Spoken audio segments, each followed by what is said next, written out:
아침에 나로 주의 인자한 말씀을 듣게 하소서.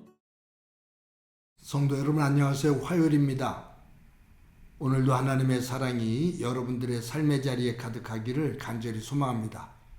말씀 한 곳 봅니다. 민수기 22장 15절부터 30절까지의 말씀을 봉독해 드립니다. 발락이 다시 그들보다 더 높은 고관들을 더 많이 보내매 그들이 발람에게로 나가서 그에게 이르되 십볼의 아들 발락의 말씀에 청하건대 아무 것에도 거리끼지 말고 내게로 오라. 내가 그대를 높여 크게 존귀하게 하고 그대가 내게 말하는 것은 무엇이든지 시행하리니 청하건대 와서 나를 위하여 이 백성을 저주하라 하시더이다. 발람이 발락의 신하들에게 대답하여 이르되 발락이 그 집에 가득한 은금을 내게 줄지라도 내가 능히 여호와 내 하나님의 말씀을 어겨 덜하거나 더하지 못하겠노라. 그런즉 이제 너희도 이 밤에 여기서 유숙하라. 여호와께서 내게 무슨 말씀을 더하실는지 알아보리라. 밤에 하나님이 발람에게 임하여 이르시되 그 사람들이 너를 부르러 왔거든 일어나 함께 가라. 그러나 내가 내게 이르는 말만 준행할지니라.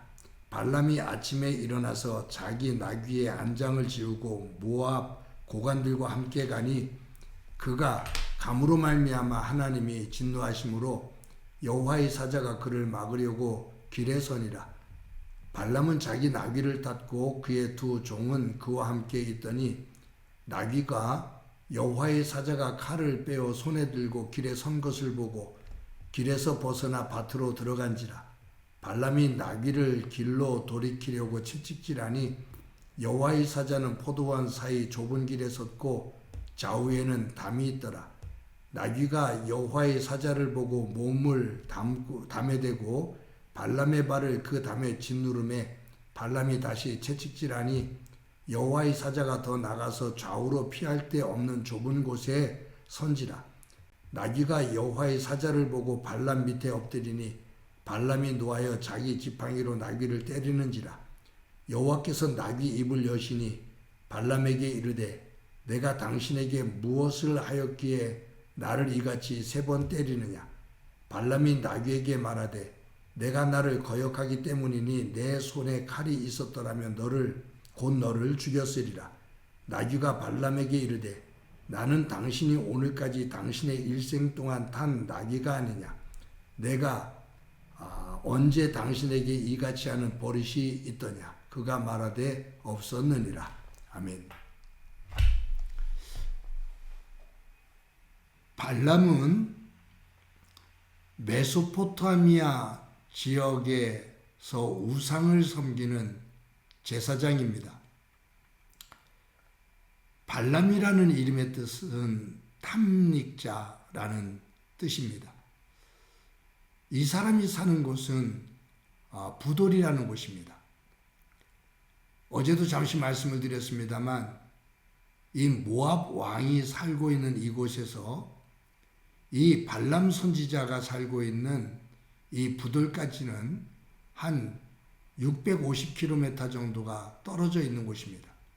이 부돌은 메소포타미아 지역의 강변에 위치하고서 교통과 무역이 성행한 요충지입니다. 그래서 많은 부가 모인 곳이고 또 그곳에 온갖 우상들이 만들어져서 섬겨지는 곳입니다. 이 모압 땅까지 650km가 떨어진 이 모압 땅까지 이 부할이 용한 사람이다. 그냥 이렇게 표현하면 용한 무당이다. 용한 복술가다. 라는 이야기가 전해졌을 만큼 그는 그 당시에 아주 최고의 명성을 가지고 있었던 그러한 복술가, 어떤 그러한 무당이란 모습이었던 거죠. 그렇기 때문에 이 발람 왕, 모압 왕 발락은 이 발람 선지자를 초대해서 이스라엘을 저주하게 하고 싶었던 거예요.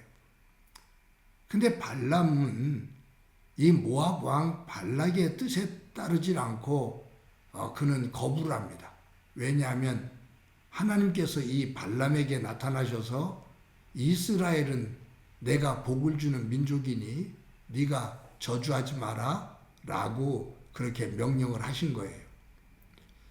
근데 이 모압 왕 발락이 계속해서 사람들을 보냅니다. 모압 땅으로 내려와서 무엇이든지 해줄 테니 당신이 원하는 것은 무엇이든지 줄 테니 이스라엘 백성을 저주해달라 그 말이에요. 그래서 고관 대작들을 보내요. 그런데 이 발람이 하나님께서 이스라엘을 저주하지 마라. 그들은 나로 인해서 복을 받은 민족이다. 라고 말씀하셨거든요. 그러면 발람은 그것을 딱 접수하고 하나님의 말씀을 듣고 더 이상 거기에 대해서는 언급을 하지 말아야 되거든요. 그런데 이 모압 왕 발락이 사람들을 보냈을 때 하나님께서 이스라엘을 저주하지 말라고 나에게 말씀하셨다라고 말을 하면서도 뭐라고 그 뒤끝을 열어놓냐면 오늘 우리 집에서 거해라. 하나님께서 나에게 뭐라고 말씀하시는지 내가 다시 한번 들어보겠다. 라고 여운을 둬요. 그러니까 미련이 있는 거예요. 무엇에 대한 미련이냐면 이 모압 왕 발락이 이 발람이 원하는 것을 무엇이든지 다 해주겠다고 그랬거든요. 그러니까 이 발람 선지자는 모압 왕을 통해서 많은 부를 얻을 수 있다는 것, 이번 사건으로 인해서 많은 부를 취할 수 있다는 것을 알아요. 거기에 대해서 미련을 두는 거예요. 하나님은 이미 발람에게 이스라엘 백성은 내 백성이고 내가 복을 주었으니 너는 저주하지 마라 라고 말씀을 했단 말이에요. 그것을 알고 있어요. 그럼에도 불구하고 내가 다시 한번 하나님께서 나에게 무엇라 말씀하시는지 내가 들어보려고 하니 너희들 잠시 기다려라. 이것은 자신의 마음속에 일어나는 이 욕심의 미련을 가지고 흔들리는 거죠. 여러분, 여기에서 우리가 한 가지를 생각하고 가야 될 것이 있습니다. 우리가 하나님 앞에 기도를 드리면 하나님은 우리의 믿음의 양심 속에 이미 답을 주실 때가 있어요. 응답을 주셔요. 내가 원하는 것이 있어서 그것을 얻기를 원해 하나님 앞에 기도를 할 때 그것이 세상에서 인간의 욕심, 그리고 그것이 하나님께서 보실 때 악하고 죄가 되면 우리의 마음속에 불안함과 그것에 대한 죄책감을 느껴요. 이미 하나님은 우리에게 그것을 깨닫게 하신 거죠. 응답이죠. 그런데 우리가 욕심에 사로잡히면 못 들은 척이에요. 하나님께서 나에게 말씀을 안 하신 것처럼 그렇게 생각을 해요. 그리고 자꾸 그러한 마음이 드는 것, 하나님께서 내 신앙의 양심에 주신 그러한 마음을 자꾸 내가 거부를 해요. 그리고 내가 원하는 것을 자꾸 이야기하죠. 그러니까 우리는 이 거짓 선지자 발람이 가지고 있는 이와 같은 속성이 우리에게도 있어요. 그것을 우리가 인정을 할 수 있을 때 우리는 하나님의 세미한 음성에 조금 더 귀를 기울일 수가 있고 하나님의 말씀에 우리가 바르게 응답을 할 수가 있습니다. 저도 신앙생활을 하면서 목사로 살면서 이것은 안 되는데 이렇게 생각하면 안 되는데, 이렇게 하면 안 되는데, 아니면 제가 원하는 것이 있잖아요. 그 원하는 것이 그건 네 욕심이야. 그러면 제 마음속에 그 신앙의 양심에 두드리는 것이 있어요. 하나님께서 제 마음을 두드리는 거죠. 너 그렇게 하면 안 된다? 너 그렇게 욕심 품지 마.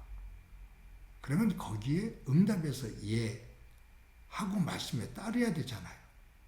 그런데 그렇지 못할 때가 있어요. 이제 그것을 깨닫고 자꾸 하나님의 그 말씀으로 가까이 가며 나를 내려놓는 훈련이 되어야죠. 반복적으로. 사랑하는 성도 여러분, 발람이 가지고 있는 이와 같은 욕심, 이것으로 인해서 하나님의 말씀을 자꾸 뒷전으로 옮겨놓는, 못 들은 척 거부하는 이와 같은 속성이 나에게도 있음을 고백하고, 도리어 하나님께서 내 신앙의 양심을 두드릴 때 더 적극적으로 그 말씀 앞에 엎드리며 날마다 나를 쳐서 그 말씀에 순종하며 그 믿음의 길을 걸어가는 훈련이 되어지는 소중한 한날이 되어지기를 소망합니다. 그와 같은 훈련을 하는 믿음의 길을 걷는 그 위에 하나님의 은혜가 가득하기를 간절히 소망합니다. 한번 기도합니다. 하나님 감사합니다. 발람이 가지고 있는 이 세상 것을 향한 욕심으로 인해 우리의 마음이 흔들리고 하나님께서 우리에게 주시는 그 말씀에 귀를 기울이지 않고 등을 돌리는 때가 있음을 주님 앞에 고백합니다. 우리에게 성령님 함께 해주셔서 하나님의 말씀 앞에 엎드릴 수 있게 하시고 날마다 나를 쳐 복종시키며 믿음의 선한 자리에 설 수 있도록 도와 주옵소서. 오늘도 그 믿음의 길을 걷기를 소망하며 예수님의 이름으로 기도드립니다. 아멘.